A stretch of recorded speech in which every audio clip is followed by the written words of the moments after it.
नमस्कार। हमारी आज की कहानी का शीर्षक है चुप रहो वरना। आओ इस कहानी का आनंद लेते हैं।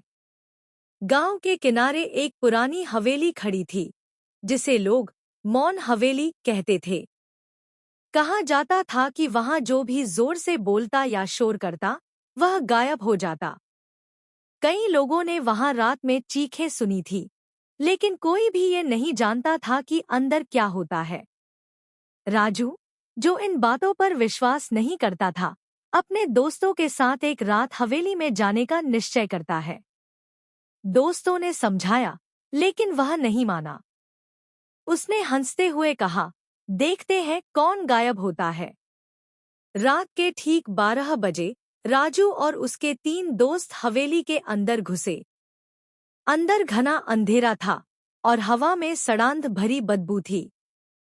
जैसे ही उन्होंने टॉर्च जलाई, दीवारों पर अजीब सी आकृतियां बनी हुई दिखीं। ऐसा लग रहा था मानो कोई उन पर नजर रख रहा हो। यह सब पुरानी दीवारों की नमी के कारण है, राजू ने हंसकर कहा, लेकिन उसकी आवाज हवेली की खामोशी में गूंज उठी। तभी अचानक एक सर्द हवा का झोंका आया और दरवाजा अपने आप बंद हो गया। उनके शरीर में एक अजीब सा डर समा गया। उन्होंने धीरे धीरे आगे बढ़ना शुरू किया। तभी एक कोने से किसी के पैरों की घसीटने की आवाज आई। सबके रोंगटे खड़े हो गए। कौन है? राजू चिल्लाया। और तभी एक डरावनी फुसफुसाती आवाज आई, चुप रहो वरना। सभी के पैर जड़ हो गए। उनकी टॉर्चें टिमटिमाने लगी। अंधेरे में उन्होंने देखा कि एक धुंधली परछाई उनकी ओर बढ़ रही थी। राजू ने हिम्मत जुटाकर जोर से कहा, हम डरते नहीं। तभी पूरी हवेली कांपने लगी। छत से धूल झरने लगी और चारों ओर अजीबोगरीब कान फाड़ देने वाली आवाजें गूंजने लगी। दोस्तों ने भागने की कोशिश की, लेकिन दरवाजा अंदर से बंद हो चुका था।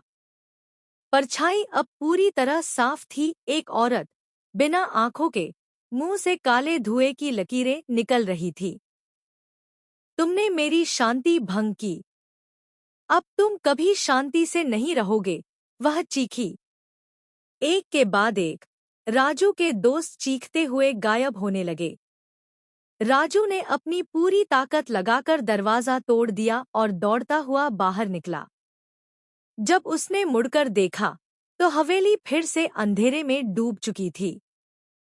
अगली सुबह गांव वालों ने देखा कि राजू का पूरा शरीर ठंडा पड़ चुका था और उसके चेहरे पर वही औरत की काली परछाई का निशान था। उसके दोस्त कभी नहीं मिले और उस दिन के बाद राजू ने कभी एक शब्द नहीं बोला। आज भी अगर कोई उस हवेली के पास जोर से बोलता है, तो हवा में वही फुसफुसाहट सुनाई देती है, चुप रहो वरना। ऐसी और कहानियों का आनंद लेने के लिए मेरे साथ बने रहें।